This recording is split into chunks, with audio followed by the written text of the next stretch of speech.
Salam enam agama. Halo pendengar Jejak Nusantara, kali ini kita akan membahas tentang salah satu kerajaan Islam yang ada di Indonesia, yaitu Kerajaan Banten.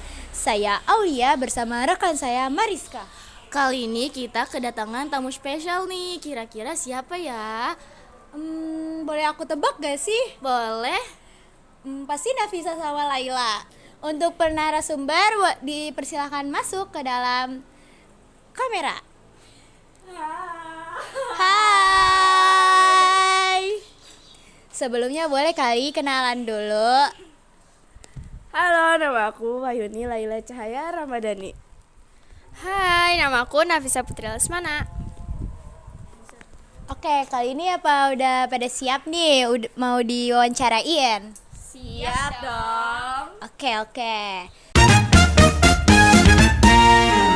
Laila, bagaimana awal masuknya agama dan kebudayaan Islam ke wilayah Banten? Islam masuk ke Banten sekitar abad ke-15 melalui jalur perdagangan.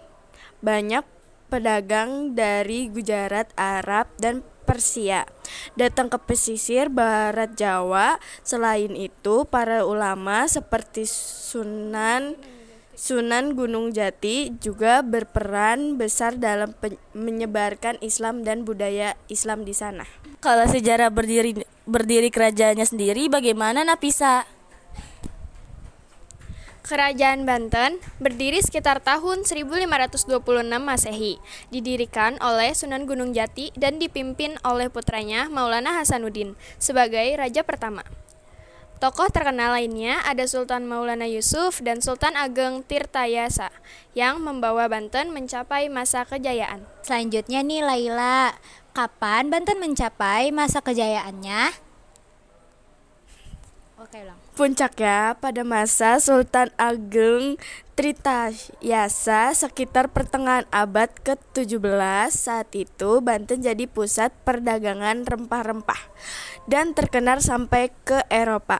Banyak pedagang dari luar negeri datang ke pelabuhan. Baik Nafisa, kalau begitu apa yang menyebabkan kerajaan Banten runtuh?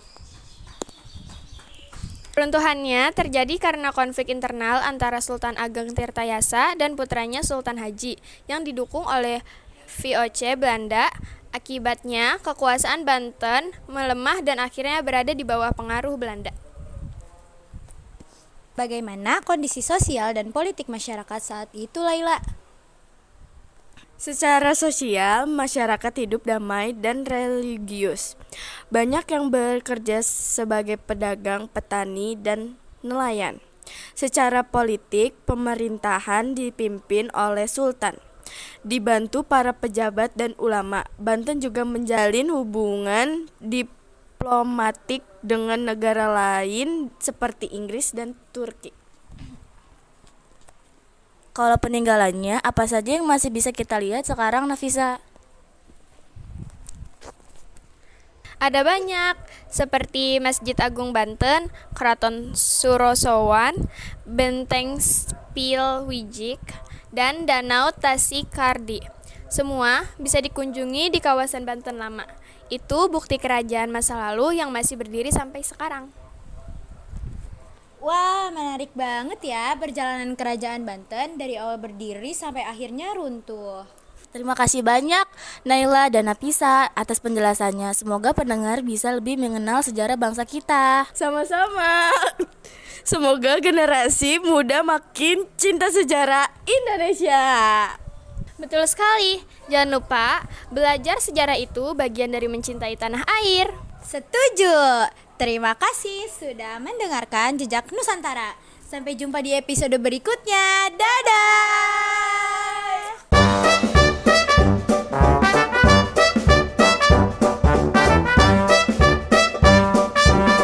Makasih ya. Sama-sama. Bye-bye. Salat. Alhamdulillah ya Allah. Bye-bye.